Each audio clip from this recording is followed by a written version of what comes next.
Hello and welcome to another episode of Wildness and Wellbeing. I'm Tim Jones and today I'm here with Potter Dave Partington. Hey Dave, how's it going? Very well, thank you. How are you? Really good, thank you. How long have you been a potter for? So, I've been a potter probably, I would have imagined about 30 years I've been potting, yes. So, yeah, a very long time. What inspired you to go into the industry initially? So, the inspiration really was more desperation because when I left school, unfortunately, I didn't pass any GCSEs. So, I had to go back to college to retake my Maths and my English. And while retaking my Maths and my English, I wasn't doing enough hours at the college. So I was encouraged to do a few more subjects. And those other subjects were craft and art and design. And to be completely honest, I did them to mess around in, really. And luckily enough, when I did the craft subject, we used to do textiles and ceramics. And I met a very formidable teacher who realised I was actually quite good at something and really encouraged me. Not only encouraged me, but forced me into the classes. And Shirley Williams, I'll mention her name. And I just fell in love with clay. I was really lucky to find something that finally inspired me, that I was quite good at. And that is how I've ended up here. Just a complete fluke. And I thank clay every day for that moment. And I thank Shirley Williams every day for that moment. Wow, so it sounds like that was really the inspiration to get you into this industry, really. Absolutely, yeah. I mean, when I did leave school, there was no sort of, for me, there was no natural pathway to go into pottery, and it's one of those things that I never really thought 30 years later I'd be sat here being interviewed about pottery. It was the kind of jobs I never thought about going into art and design or anything like that when I left school. I was just trying to have fun and to survive like a lot of other people. And I like I say, I was just so fortunate to find clay and so fortunate to find somebody who really believed in me and so fortunate to be on this journey still. And every day I absolutely love it. I mean, I get my good days and my bad days just like everybody else, but coming in here into the studio and making pots is a dream, really. Wow. Where did you go from there? So after I finished my, after I retook my GCSEs, and then I went further into pottery by doing my A-levels, and then I went to do a foundation course that was in Rochdale, which is near Greater Manchester. It's actually in Greater Manchester, but so I went there and I did a foundation course there, and I further got into doing ceramics there. Now, at that point, I'd never really gone on the wheel. So the wheel was introduced to me there. And then from there, I went to the University of Sunderland up in the northeast. And again, I was very fortunate to meet some amazing people there, particularly Mike Soul, who was the ceramics teacher. And I just had the most wonderful 3 years there, creating pots, meeting people, and it was just like one of those places that was really inspiring. We had loads of different kilns, we did lots of different experimental firings, we could mess with any kind of different clay we wished.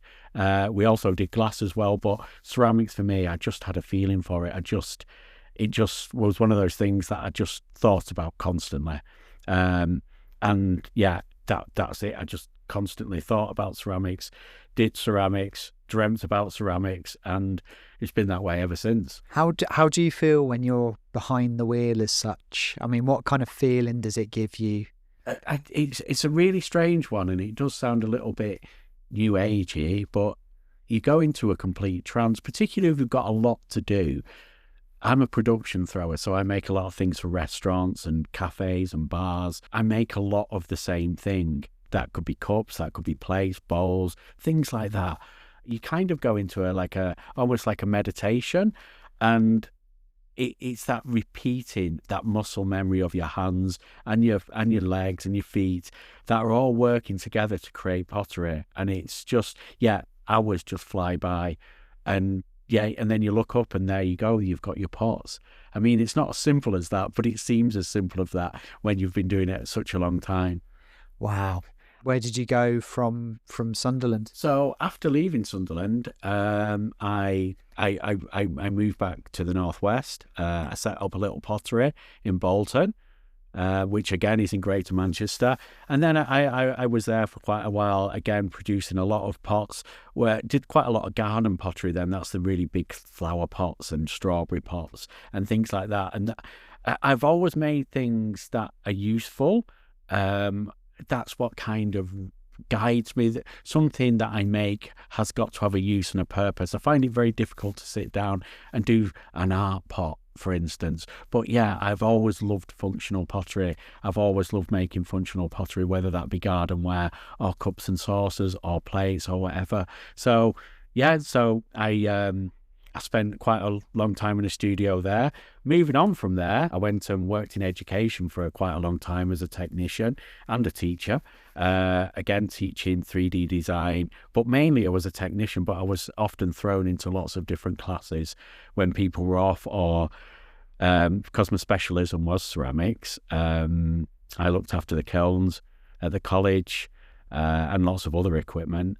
But yeah, I carried on all the way through there, as well as working as a technician and what they called a facilitator, which is like almost halfway between a technician and a teacher. Yeah, and in that time, again, I just carried on making pots and producing pots, and I've always wanted to be a potter, and I did it all the way through that time.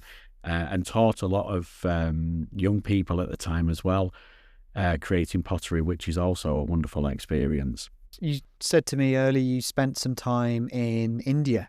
Yeah, so spent some time in India, again, a wonderful experience, just outside Jaipur, creating pots, lots of chai cups and things like that. Again, the colours in India and the speed which they throw, and the really sort of the basic tools that they have. And I don't know if people listening have ever drank chai, but they have these tiny little cups, and they must produce millions and millions of them. And yeah, we produce these little cups, like thousands and thousands of these little cups, and they're basically to drink chai out of, and they're just very, very low fire, just in an open fire, and they are then thrown onto the ground and stamped back into the earth, which again is a really lovely sort of journey. And obviously, unlike plastic, clay goes back into the earth and just forms part of the pathways and breaks down very, very easily, particularly that clay because it's so low fired. But yeah, I just love the idea of producing these things just for a single, just all that skill going into something that is just being used, which is amazing. That definitely sounds beautiful, the way it kind of goes back into the earth again. Absolutely, yeah. And yeah, it was just such an amazing experience working with a potter there and just making stuff and just seeing how they worked and how differently they worked, but everything's sort of the same, but very different. Which sounds a bit strange, really, but it is. Everything is centered in the same way, thrown in the same way, but the way they used water was a different way because obviously, I'm from the northwest and of England, and it rains a lot, so we have a lot of water. Whereas in India, it is a real resource, and they use much less water than we do when they're making their pots, and also. But they have their clay really, really, really wet, which is a challenge in itself. Did you have your clay pot as well? Yes, yeah. My little clay pot is here. This is a little chai cup here. It's got a bit of clay on it now, but yeah, this is a single-use little clay pot there, made in India. Amazing little thing. I think they're absolutely beautiful. And now and again, I'll get that off the shelf and have a look at it. And I love that it's got fingerprints on it, and you can see the charring on it. And it's just a little bit of chai. You knock it back in the morning to get you going, and then that goes back into the earth. I think it's wonderful. Wow, beautiful. Do you just teach in a studio now? No, so I do quite a lot of teaching in the studio. So I do a lot of teaching on the pottery wheel in the studio, which is, yeah, again, a really lovely thing to do. Meet a lot of interesting people, a lot of really, really lovely people who just want to come and have a go on the pottery wheel. So I do a lot of teaching here, but I do a lot of teaching elsewhere. I go into a lot of primary schools, again, introducing clay to young people. So I work a lot in primary schools, projects that link into the curriculum. So whether that be history, whether that be, the geology of clay, so science. So yeah, a lot of primary schools. I also teach in a secure unit, which again is an amazing thing. So people in the secure unit have got that opportunity to almost use clay in a meditative way, almost like, again, I think the word for it now is social prescribing. So it's like a social sort of prescribing rather than drugs and things like that. It's the use of your hands. I think because of where we are in the world now, lots of things have moved to where we don't really manufacture things by hand very much anymore. There's a lot of online working, a lot of working on computers, which is all very valuable, obviously. But I think sitting down with somebody, particularly somebody who's really struggling, and putting a piece of clay in their hands is such a amazing experience for everybody. Can be frustrating. People can be frustrated, obviously, but clay is one of those things that is so malleable. And there's almost like a primitive part of our brain that almost knows how to use clay before we've even touched it. So work in secure units like that. I work with a charity called Fired Up For, which again is another sort of amazing charity. And we open potteries in youth zones. We've got 5 at the moment with plans, well, more than plans. We're opening 4 new potteries in youth zones over throughout the country at the moment. So there's 2 going down in London, 1 in Manchester, and 1 over in Blackburn. So again, putting clay into the hands of young people, it's been taken out of a lot of schools. It's been taken out of a lot of colleges, and it's one of my missions to get it back into the curriculum, back into children's and young people's hands. Again, pottery has never been so popular, and it's just really amazing to introduce young people, but just to play with clay for a little bit. And it's not just playing with clay, it's so many different things. Like I said before, it's very meditative. It's you can feel a real sense of pride with what you make, but it's also just sitting down. And the thing about clay is there aren't really any shortcuts. You've got to it's quite an easy thing to work with, but it's also quite complex. So you can't just do it. You've got to think about it. And working with young people and the way they work out how to use the clay is one of those things what's really, really rewarding to me. And hopefully over the next few years, Fired Up For will grow and grow, and we'll introduce more clay into more young hands and get this industry, introduce the love of clay and the love of making back into society, really. Yeah, because it's kind of almost, I don't want to say it in a bleak way, it's almost like a lot of these industries have died off since the kind of time of the internet and whatnot, and it's really important to just keep these going.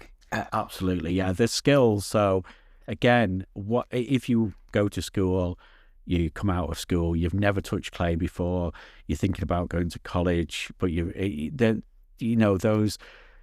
would never think, I want to go to college and study ceramics, or I want to go to university and study ceramics. That's why it's so important to introduce clay to young people at a very early age, or at any age, just allowing them that time to think about, I could actually do this, and introducing those skills back into the curriculum, back into youth zones, is one of my missions. Well, one of Fired Up For missions that I'm part of, luckily, to get clay back on the curriculum, to get clay back into it, and then grow these courses so people can actually learn these lifelong skills, really, because it is a skill, and it's a skill that once you've got it, it's a bit like riding a bike. You can do it, and it can take you anywhere in the world, which is incredible. And you can you can take your hands with you and turn up wherever you want in the world, and you can make pots. There's clay everywhere. Wow. And can any child join this movement? So Fired Up For are part of the on-side network of youth zones throughout the country. I think there's another one opening in Salford at the moment, again in Greater Manchester. So I think there's around about 16 at the moment. I may be wrong, but again, we will be in 9 of those. And yes, these youth zones, wherever they are, any child can go to these youth zones. I think it's 7 up to 18, and if the pottery is there, they can use it. Wow, that's awesome. And going back to kind of the secure units, what kind of reaction have you had from people who are participating in your classes there? It's been a really positive reaction. So I've been going into secure units now for a couple of years. Again, it's just one of those things I'd never thought of doing, and I was invited into one, and we just did a class. And when I started, the classes were tiny, and we've grown them over the couple of years, and so many people want to come now, and some of the work they make is absolutely amazing.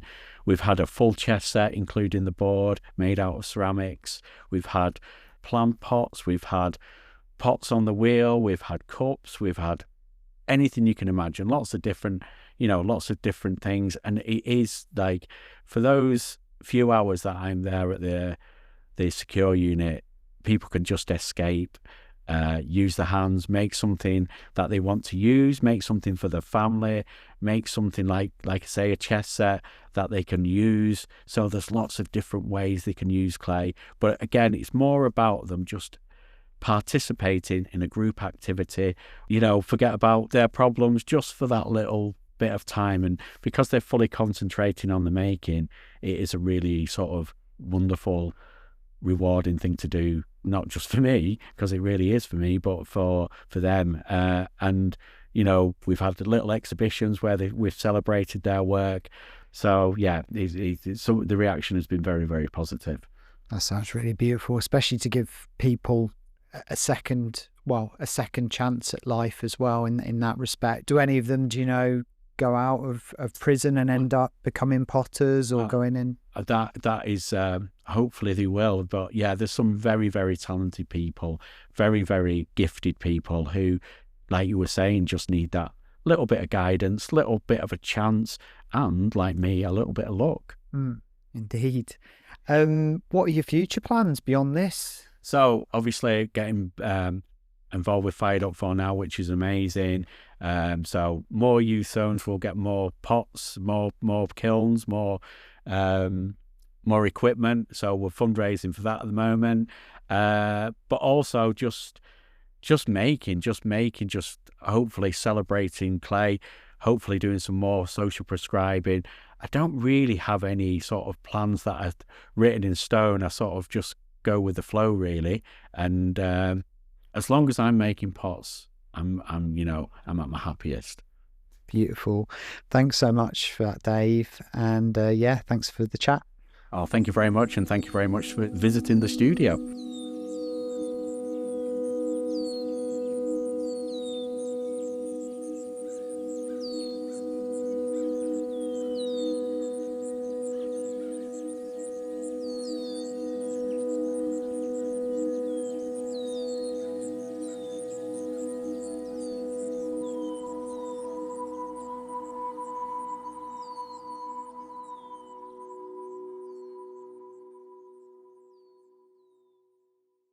Thanks for listening to this podcast. Please feel free to like, share, and subscribe.